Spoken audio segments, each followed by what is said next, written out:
ગાડીમાં આગ લાગી ભાઈ સાહેબ, અરે ફાયર બ્રિગેડ को कॉल करो भाई। धीरे धीरे અમદાવાદ બીજું મુંબઈ બનતું જાય છે।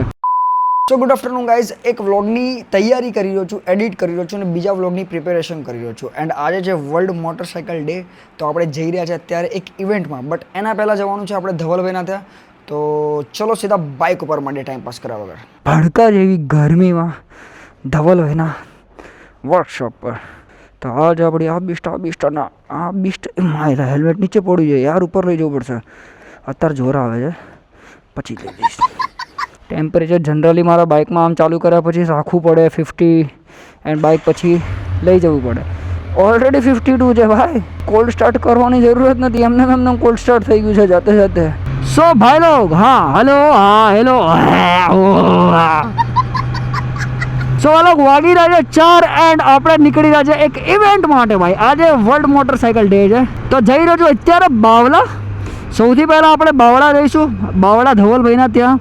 એન્ડ ધવલભાઈને મળીશું, ત્યાંથી 3-4 જણા ધવલભાઈ અને ધવલભાઈના ફ્રેન્ડ્સ જીગરભાઈને બધા આપણે નીકળીશું જોડે ઇવેન્ટ માટે। ઇવેન્ટનો ટાઈમ છે 8 વાગ્યાનો, બટ હજુ આપણે વહેલા નીકળી ગયા છે, બિકોઝ મારે અહીંયાથી પહોંચતા ધવલભાઈના ત્યાં પહોંચતા મારે હજુ કલાક થશે।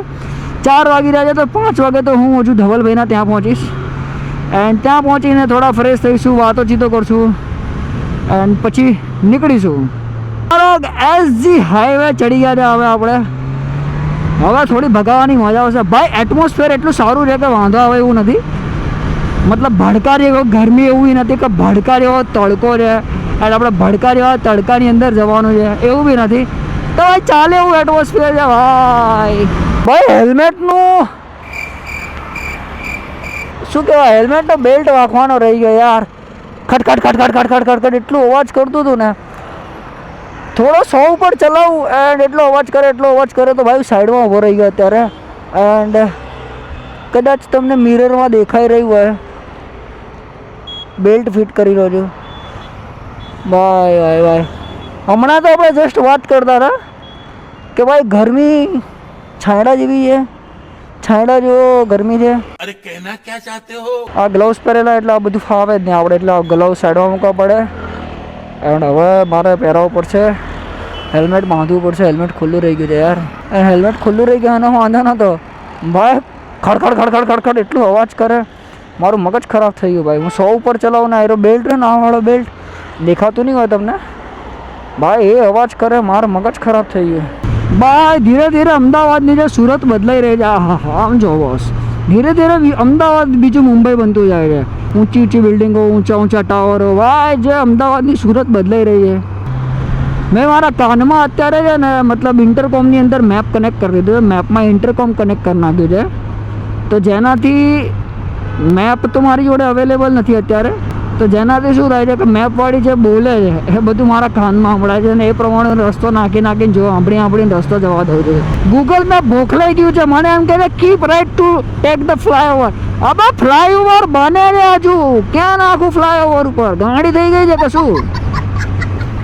હજુ બોલે છે કે keep right to take a flyover. એટલે માર ભાઈ નહીં, માર બેન હજુ બ્રિજ બને છે ભાઈ। ટ્રાફિકમાં તો હાલત ખરાબ થઈ જાય, હાલત એટલે ખરાબ નથી થતી કે ટ્રાફિક છે, હાલત એટલે ખરાબ થાય છે કે બસ 4 વાગી રહ્યા છે, તડકો ભડકા જેવો છે, એન્ડ હું રાઇડિંગ ગિયર્સ, ગ્લવ્સ એન્ડ બધું પહેરીને હું નીકળ્યો છું।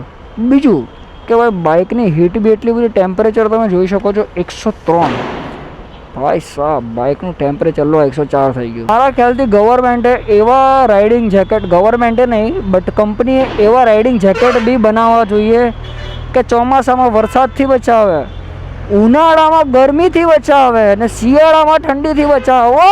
ઓલ ઇન વન જેકેટ ભાઈ। ગાડીમાં આગ લાગી ભાઈ સાહેબ, અરે ફાયર બ્રિગેડ को कॉल करो भाई।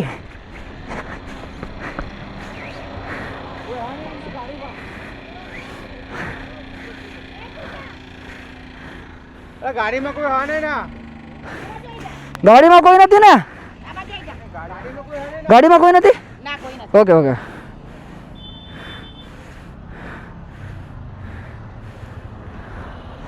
ગાડીમાં કોઈ હા નહીં ને।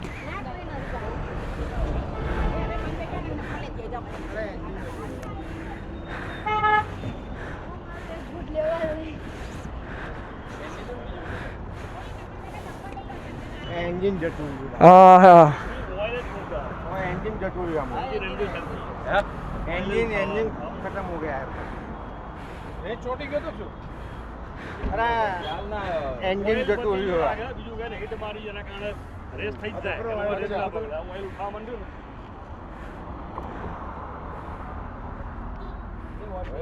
ઓઇલ પૂરું થઈ ગયું ઓઇલ તો પૂરા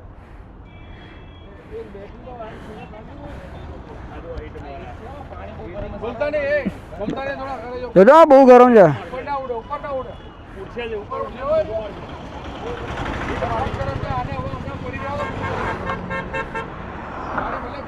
ઓકે ઓકે પડી જવાનું હોય સાહેબ ભાઈ તો એવડું કંઈ ખાસ મેટર હતી નહીં મને એમ હતું કે આગ લાગી ગઈ બટ આગ નથી લાગી એન્જિન ખરાબ થઈ ગયું છે આપનું એટલે પેલું કેવું એન્જિન ખરાબ થાય એટલે કેવા ધુમાડા નીકળતા હોય ધડ ધડ ધડ ધડ ધડ ધડ ધડ બસ તો એ વાળો સિનારિયો થઈ ગયો હતો આમના જોડે